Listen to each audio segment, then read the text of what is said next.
Als hi Leut still, dit Seil hongt still, nien Wind, nien Wei, wie Drie, wie Tee, a Wagen am es Küm bis mich.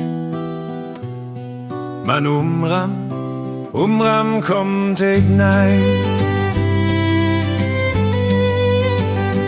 Heller Sonnenschein lag auf der See und eine frische Brise kräuselte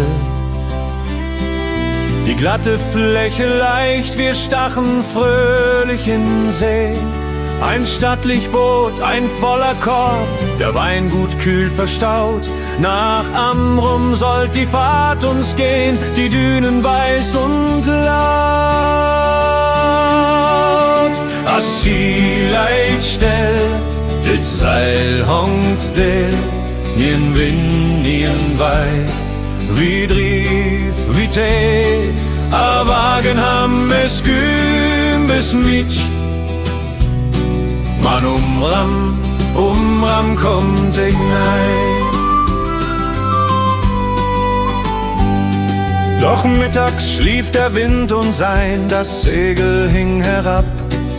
Der Schiffer saß am Steuer stumm und gab uns keinen Rat. Wir sangen noch und scherzten wohl und öffneten den Wein.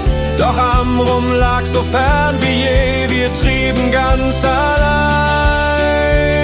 Als Stürmann schonkten Ual wies, van Ösan Wim, Witjan Witch, erschrocken griffen die Herren zu den Rudern und mühten sich dem Land sich zu nähern, doch die Strömung trieb das schwankende Boot hilflos hinaus auf die offene See.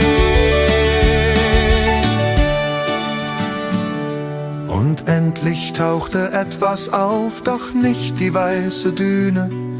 Nur eine öde Sandbank lag, die man Seesand nannte, kühl. Dort landeten wir froh und matt auf unwirtlichem Strand und aßen unsere Vorräte im nassen Sockenstand. As sie Leit stell, dit Seil hongt still, nien Wind, nien Wei, wie Drief, wie Tee, a Wagen ham es Küm bis mich. Man umram kommt ich nei. Die Flut mahnt heim, der Schiffer treibt uns barsch nun aufzubrechen.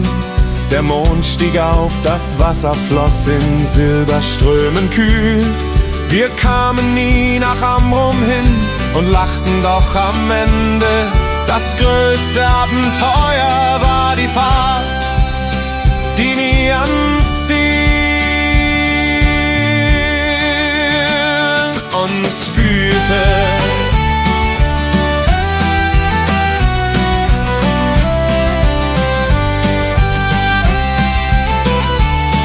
Wie käm ich jört, wie käm ich hin, man Leben, das in Fahrt nien mehr. Ein voller Korb, ein leeres Segel, eine Bank aus Sand, und Amrum blieb ein Traum am fernen weißen Rand.